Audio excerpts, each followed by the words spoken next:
Vicky pros ஜோதிட நுண்ணறிவு பேஜுக்கு உங்களை வரவேற்கிறோம். இன்றைக்கு கிளாஸ் நம்பர் 9. இந்த கிளாஸ் நம்பர் 9ல வந்து ப்ரீவியஸ்ல நம்ம ஒரு கேள்வி கேட்டோம். என்ன, கிரகண அமைப்புகளை பற்றிய ஒரு சின்ன விளக்கம் சொன்னோம். அது உங்களுக்கு புரிஞ்சதா? அதாவது சூரிய கிரகணம்னா என்ன, சந்திர கிரகணம்னா என்ன அப்படின்றத. பட் இந்த கிளாஸ்ல சூரிய கிரகணம்னா என்ன, எப்ப நடக்கும், எந்த இடத்துல இருக்கிறவங்கள பாதிக்கும், சந்திர கிரகணம்னா என்ன, எப்ப நடக்கும், எப்படி இருக்கும் வானத்துல, அதே அமைப்புகள் ஜாதக கட்டத்துல எப்படி இருக்கும் அப்படின்றத பாக்குறது அப்படின்ற மாதிரியான அமைப்புகளை இன்றைய கிளாஸ் நம்பர் 9லயும் அது ஒரு 2 பிரிவாக உங்களுக்கு கொடுக்கப்பட்டிருக்கும். ஸோ இதுல ஓரளவுக்கு உங்களுக்கு ஒரு கிளாரிட்டி கிடைக்கும். சூரிய கிரகணம்னா என்ன, சந்திர கிரகணம்னா என்ன, இந்த கிரகண நிலைகள் அப்படியே ஜாதக கட்டத்துல எப்படி இருக்கும்ன்ற அமைப்புகளை நேரடியா பார்க்கலாம். வாங்க போகலாம்.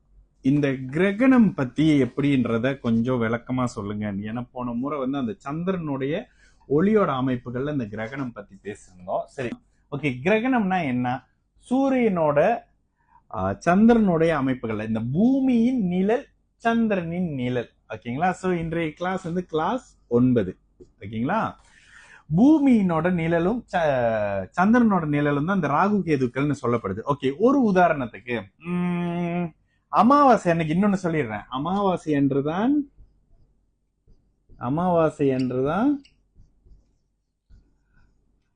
அன்னைக்குதான் சூரிய கிரகணம் நடக்கும். சூரிய கிரகணம். அதே மாதிரி பௌர்ணமி அன்னைக்குதான்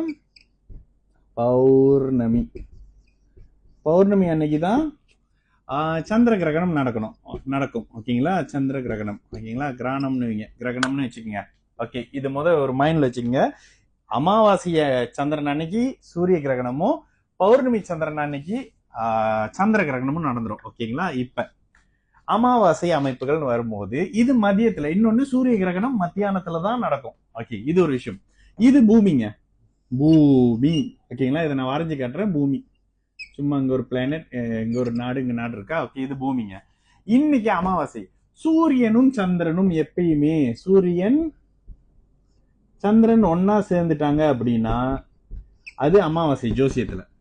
உண்மையிலேயே எதுலயுமே, ஜோசியத்துல இல்ல, எல்லாத்துலயுமே. அப்போ இந்த இடத்துல பூமியோட துணைக்கோளான சந்திரன், இங்க சூரியன் இருப்பாருங்க.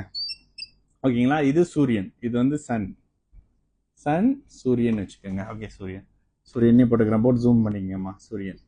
ஓகே, நம்மள இங்க இருந்து நம்மள சுத்திக்கிட்டே வர்ற சந்திரன் நேரடியா இந்த சூரியன் கிட்ட இப்படி வந்து பூமியை மறைச்சிக்கிட்டு நிக்கிறது. இதுதான் அமாவாசை. அப்ப சூரியனும் சந்திரனும் சேர்ந்துட்டாங்க. இந்த மொத்தமும் நம்ம பூமியில இருந்து பாத்துக்கிட்டு இருக்கோம். ஓகேங்களா? பூமியில இருந்து நம்ம பாத்துக்கிட்டு இருக்கோம். சூரியன் சந்திரன் சேர்ந்துட்டாங்க. இன்னைக்கு அமாவாசைங்க. இந்த அமைப்புகள்ல இந்த சூரியன் ஒருவேளை இங்க இருக்கிறாரு அப்படின்னு வச்சுக்கோங்களேன், இந்த அமைப்புகள்ல இருக்காரு அப்படின்னு வரும்போது இந்த அமாவாசை பெருசா நமக்கு தெரியாது. ஆனா பகல்ல நடக்குது. கிட்டத்தட்ட சூரியனும் பூமியும் சேர போறாங்கன்ற பட்சத்துல இந்த சந்திரன் இந்த சூரியனை மறைப்பாருங்க. அதனாலதான் நமக்கு கிரகணம்ன்ற ஒரு அமைப்புகள்ல பார்க்கும்போது இந்த பாதி நமக்கு தெரிஞ்சு, இதுல பாதி இப்படி உள்ள இதாகி இந்த ரிங்கா தெரியுது, அதுவா தெரியுது, இதுவா தெரியுது எல்லாம் இந்த மாதிரி கிரகணம். இந்த இடத்துல சூரியனுடைய ஒளியை நேரடியாக பூமியில குறிப்பிட்ட சில நாடுகள்ல இருந்து, உலகம் முழுக்கெல்லாம் ஒரே நாள்ல எல்லாம் கிரகணம் நடக்காது. குறிப்பிட்ட சில நாடுகளுக்கு, குறிப்பிட்ட சில இடங்களுக்கு இந்த கிரகணம் தெரியும். நியூஸ்ல சொல்லுவாங்கல்ல, அந்த மாதிரி. ஓகே, இது என்னது?